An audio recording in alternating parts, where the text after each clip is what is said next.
कमजोरी को दूर करने के लिए क्या करना पड़ेगा? रोग तो ठीक हो गया लेकिन कमजोरी जा नहीं रही। दवाएं काम करती है, पक्की बात है, लेकिन कमजोरी को दूर करने का श्रेय दूसरे और जाति की है। औषध के द्वारा रोग का ठीक होना होता है। रोग ठीक होने के उपरांत भी औषध का काम तो हो गया, कमजोरी जल्दी नहीं जाती। ये एक बहुत अच्छा रास्ता है। ये कमजोरी को दूर करने के लिए क्या करना पड़ेगा? श्रम करना पड़ेगा। श्रम के लिए भूख भी लगेगी। रोग तो नहीं रहा, लेकिन भूख लगना और रोग का दूर होना दो वस्तु हैं। हर एक व्यक्ति के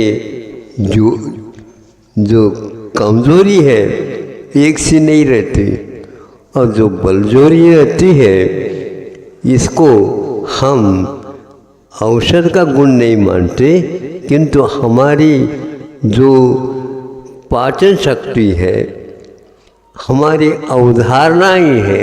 अब रोग ठीक हो गया, चलो रोग तो ठीक हो गया लेकिन कमजोरी जा नहीं रही। ये क्यों रोता है? आइए कहाँ से कमजोरी?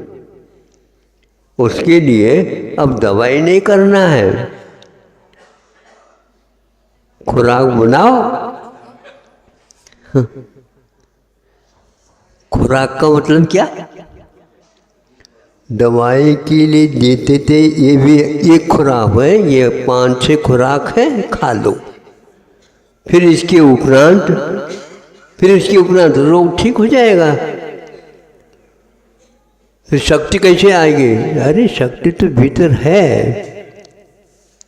शक्ति तो भीतर है, वह अपने आप ही ऊपर की ओर आ जाएगा। जितने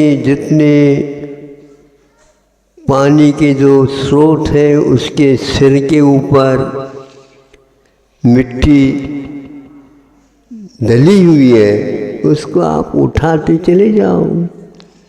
पानी तो फूटना ही है। इस प्रकार आप आर्य ज्ञान से जब बच जाते, धर्म ज्ञान होना लग जाएगा। यही धर्म ज्ञान है, इसको पहचानो।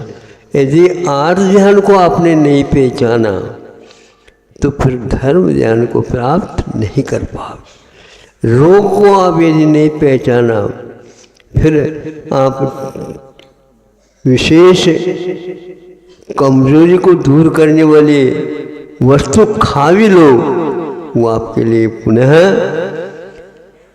एक प्रकार से रोग की ओर ही ले जाएंगे, क्योंकि आप वहाँ खा लोगे, पेट में जाकर के बैठ जाएगा। कसरत करिए, उद्दीपन हो, मतलब रोग ठीक हो गया तो उल्लास तो आ जाए, उछलने लग जाए। मतलब कैसे उछल आएगा? अरे मन में तो उछल आ सकते है ना, वचनों के लिए भी कह सकते हैं अब तो ठीक हो गया मैं, अब तो ठीक हो गया मैं, चल नहीं पा रहा है तो पैर रखूंगा तो चलूंगा। कैसे जब पैर रखेंगे? अरे सब किसी का सहारा ले लेंगे, उसमें क्या बात है। इस प्रकार बच्चों को भी उत्साहित कराया जाता है और अच्छे ध्यान की ओर प्रेरित किया जा सकता है।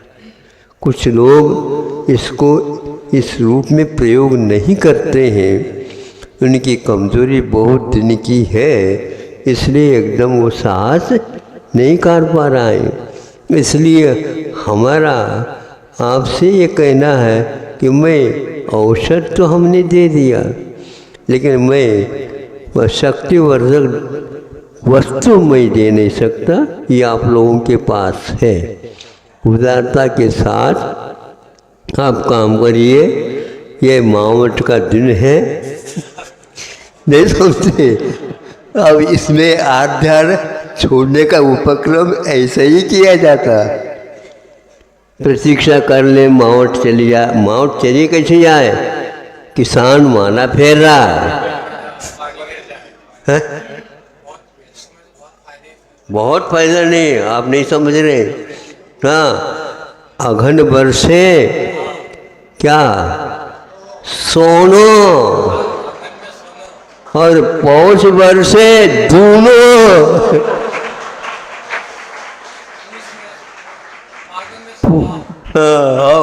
और फागण में सब गया, खून सूना सूना हो जाएगा फागुन में।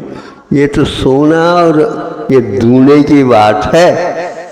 इसलिए हमेशा हमेशा इसमें समता रखना भी धर्म ध्यान है।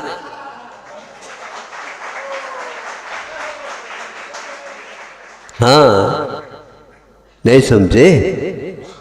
सर्दी के समय पर तालियों की आवाज कम आती।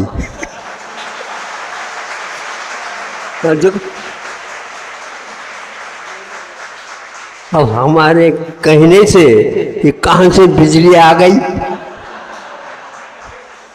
ये करंट कहाँ से आ गई? इसी को बोलते हैं उत्प्रेरक। उत्तेजना में लाना अनिवार्य है। उत्साह भंग नहीं होना चाहिए, किंतु उत्साह का विकास होना चाहिए।